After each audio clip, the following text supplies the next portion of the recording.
The thing in the jar said nothing. It just stared, blind white, out upon the multitude, and deep in the raw-boned bodies a secret fear juice ran like a spring thaw, and there was resolute calmness, and belief, and easy humbleness was gnawed and eaten by that juice, and melted away in a torrent. Someone screamed, "It moved!" No, it didn't move. Just your eyes playing tricks. "Honest to God!" cried Juke. "I saw it shift slow like a dead kitten." "Hush up now. It's been dead a long, long time, maybe since before you were born." "He made me a sign!" screamed Mrs. Tridden. "That's my Foley, my baby you got in there. 3-year-old he was. My baby lost and gone in the swamp." The sobbing broke from her.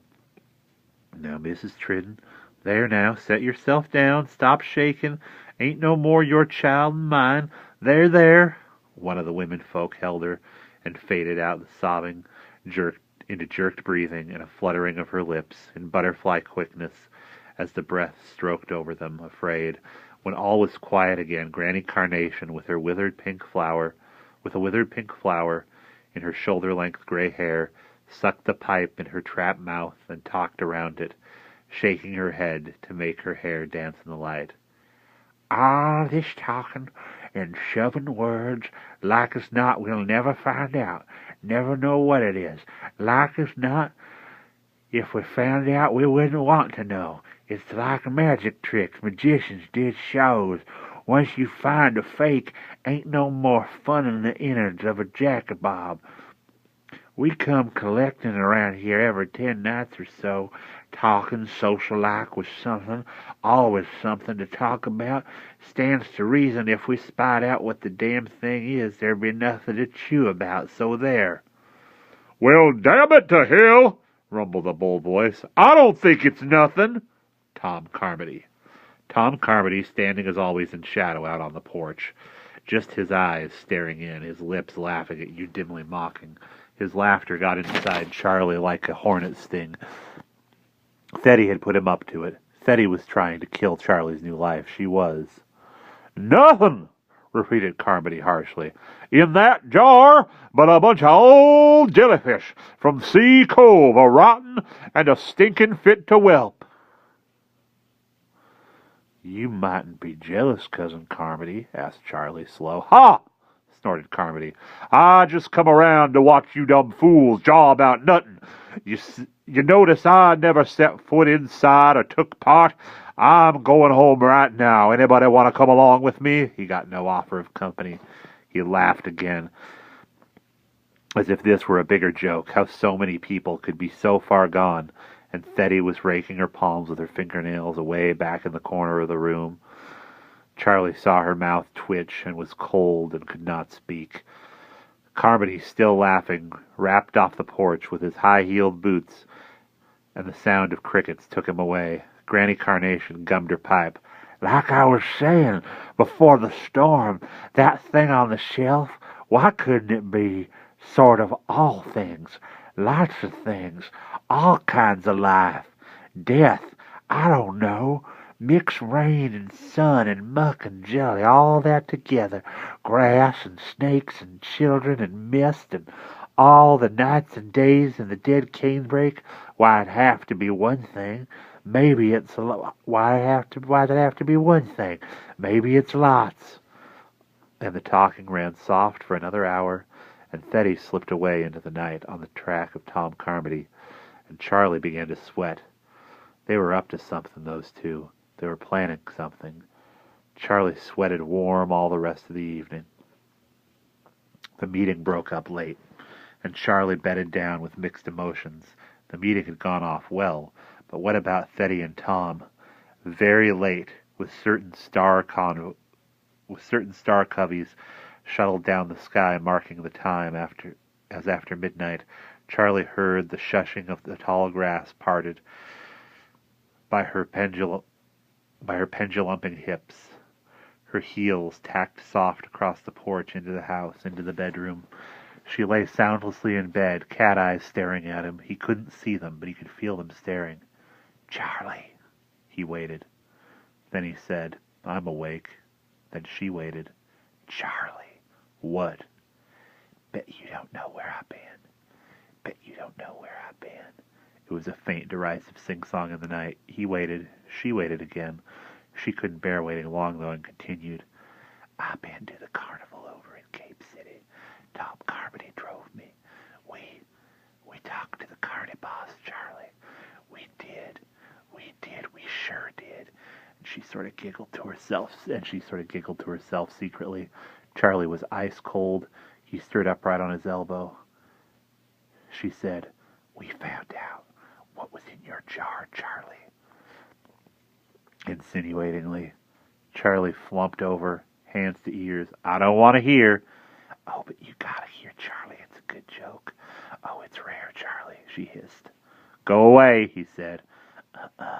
No, sir, Charlie. Why, no, Charlie, honey. Not until I tell. Get, he said. Let me tell. We talked to the carny boss, and he liked to die laughing. He said he sold that jar and what was in it to some hick for $12, and it ain't worth more than $2 at most. Laughter bloomed in the dark right out of her mouth, an awful kind of laughter. She finished it quick. It's a piece of junk, Charlie. Rubber, paper mache, silk, cotton, boric acid. That's all. Got a metal frame inside. That's all it is, Charlie. That's all. She shrilled. No, no.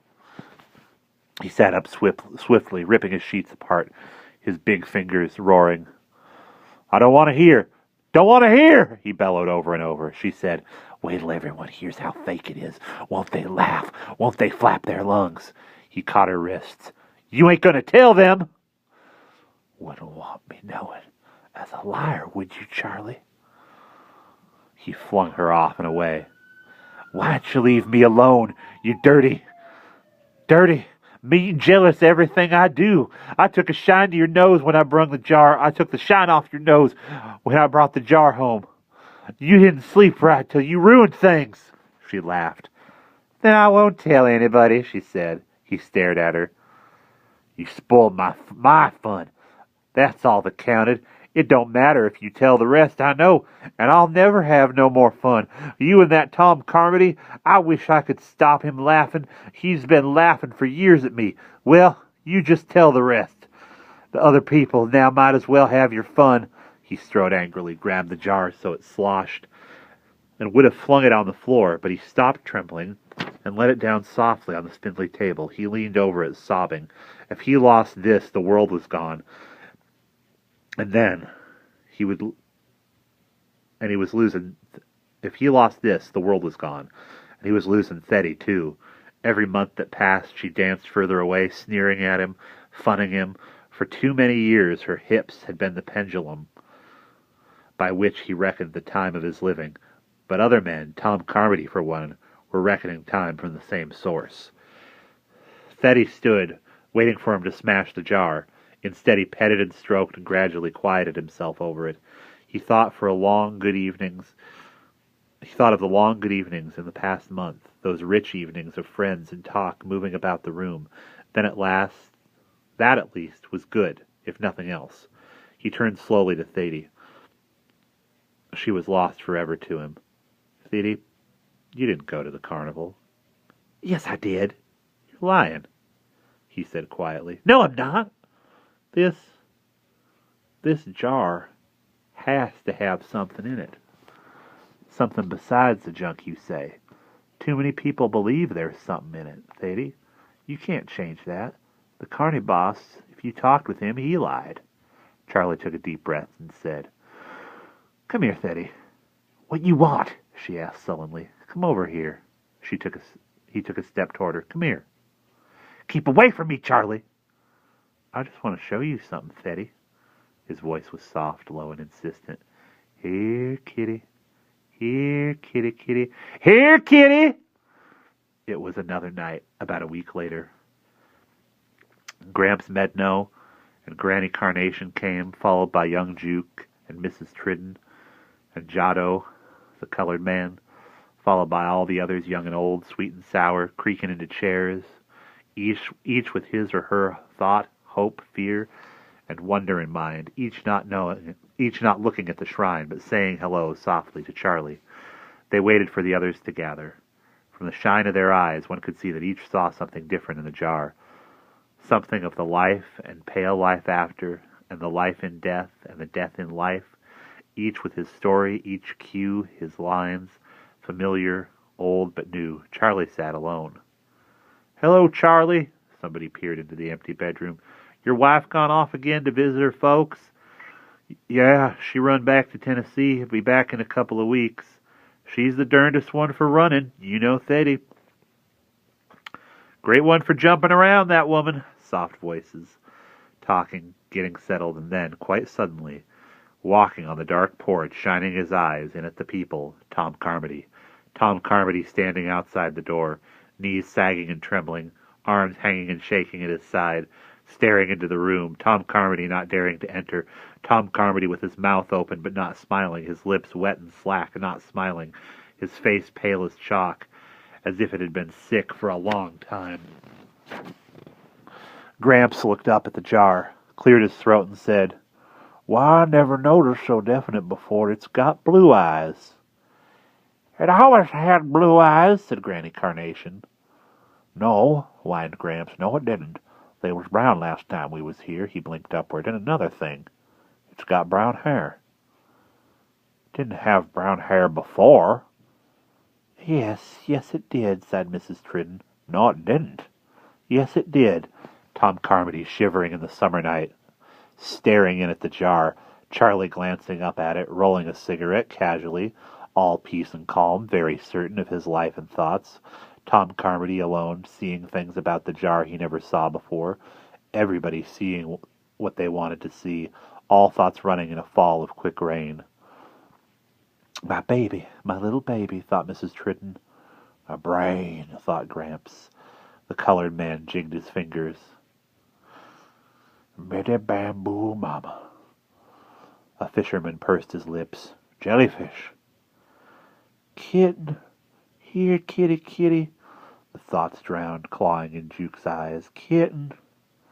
"Everything and anything," shrilled Granny's weazened thoughts. "The night, the swamp, death, the pale things, the wet things from the sea." Silence, then Gramps whispered, "I wonder if it is a he, or a she, or just plain old it." Charlie glanced up, satisfied, tamping his cigarette, shaping it into his mouth. Then he looked at Tom Carmody, who would never smile again in the door. "I reckon we'll never know." "Yeah, I reckon we won't." Charlie shook his head slowly and settled down with his guests, looking. It was just one of those things they keep in a jar, in the tent in a sideshow, on the outskirts of a little drowsy town, one of those pale things drifting in alcohol plasma, forever dreaming and circling, with its peeled dead eyes staring out at you and never seeing you.